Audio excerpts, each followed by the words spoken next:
From Creamer Media in Johannesburg, this is the Real Economy Report, our top stories this week. We speak to the head of the newly formed Passenger Rail Agency of South Africa about the utilities investment program and possible spin-offs for business. The Johannesburg Development Agency is committed to inner city regeneration. And artworks in the inner city highlight positive transformation. For commuter rail to remain affordable, reliable and safe, government will have to play the leading role. But PRASA CEO Lucky Montana believes there may well be an emerging position for the private sector in this mix. Terence Creamer reports. Transport Minister Jeff Gedebe unveiled South Africa's newest state-owned enterprise at a well-attended public launch at Joburg's Park Station.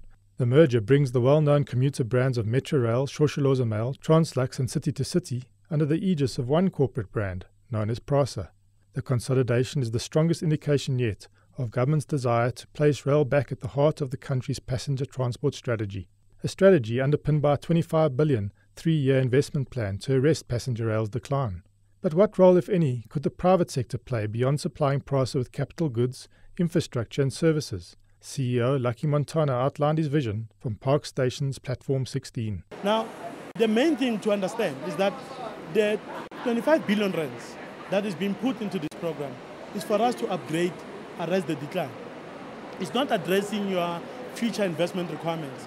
For example, we still need new investment in terms of the new rolling stock. The 25 billion rands doesn't include the new rolling stock program. It is currently before government. We've done a plan for that. And I'll say that we need about 560 new coaches a year over a period of 10 to 12 years. That program we've submitted to government. A decision will be made soon as to whether we should go for a PPP option or we should go for an option of that being financed strictly by the state, or that our company should just go to the market with a government guarantee. Montana said there were a number of specific projects in which he felt the private sector could act as a partner, including the 8.6 billion Malota corridor connecting Tshwane and Mpumalanga, and a larger aspiration for a high-speed train between Durban and Johannesburg. A number of light rail projects may also emerge, and there could also be partnerships funding and operational arising from the proposed Cape Town International Airport link. That type of a program would require private sector investment, would require PPP arrangements, and we think that is doable. Opportunities could also arise from programs designed to release value from PRASA's extensive property portfolio, which would be managed through its property and station management arm, Intersite. The Johannesburg inner city is changing. Join us after the commercial break when Christy van der Merwe takes a look.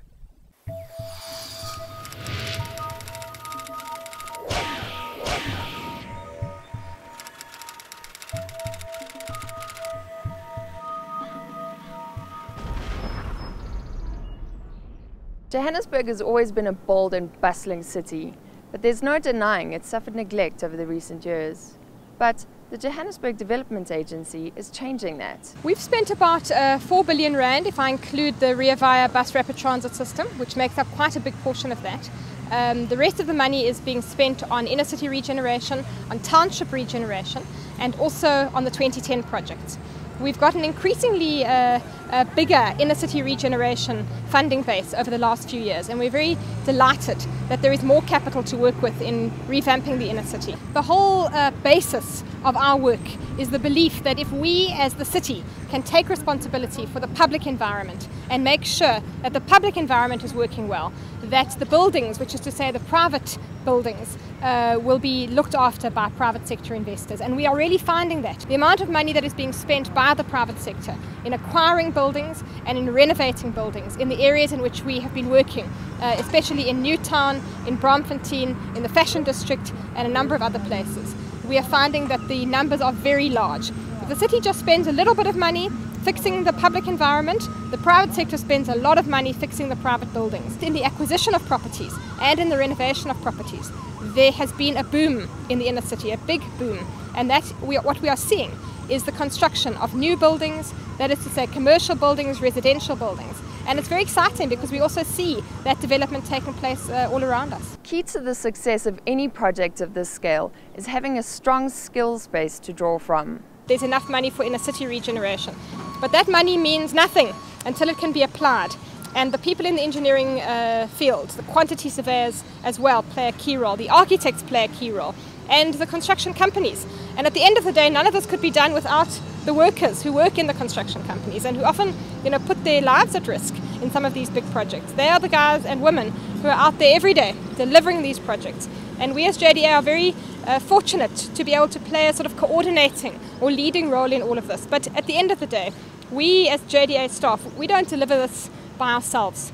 We deliver this with our professional teams, we deliver this with the contracting companies, we deliver this with the ordinary men and women who are out here early in the morning building these projects and who are often forgotten in all the hype. After successful interventions in Newtown, Braamfontein, the Fashion District, Jewel City, Hillbrow, Berea, Yeoville and Ellis Park, this financial year the JDA will turn its attention to the Doornfontein area, as well as Fordsburg and Diagonal Street. There's demand to be in the inner city, and what we need to do is make sure that the public environment can support that demand.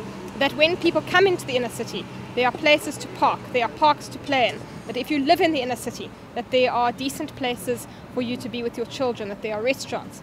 And slowly, block by block, building by building, I think we're winning the battle. It's clear that achieving the goal of developing Johannesburg into a world-class city is going to take continuous commitment from both the public sector and the private sector.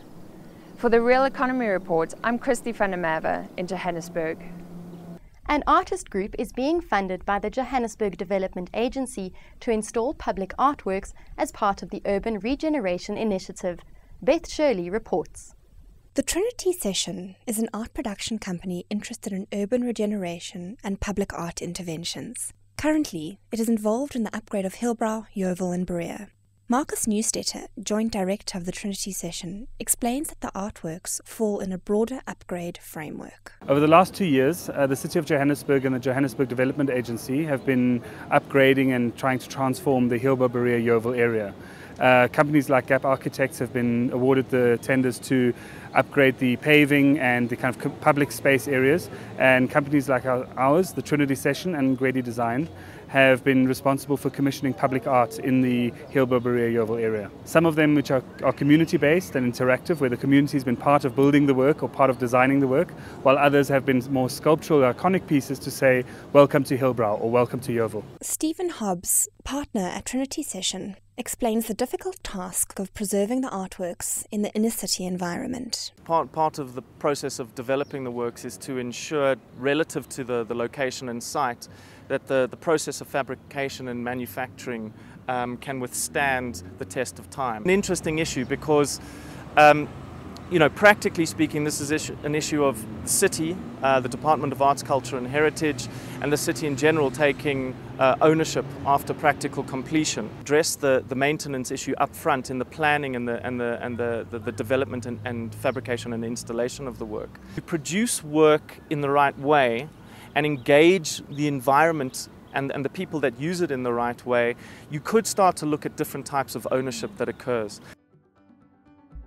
And now for a sneak preview of this week's Engineering News magazine.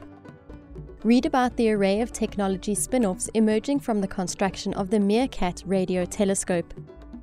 We report that the government of Lesotho has invested 400 million rand in the construction of a new public hospital and the refurbishment of 3 clinics.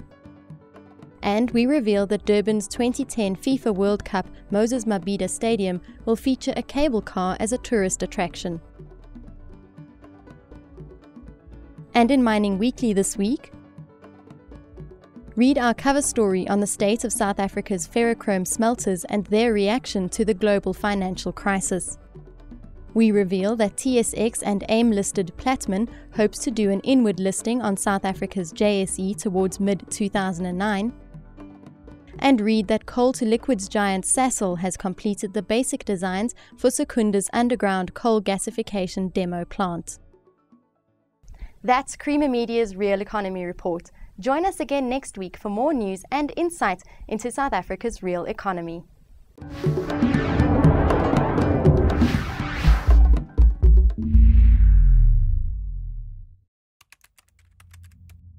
Creamer Media's Mining Weekly delivers unmatched insight into Africa's premier industry.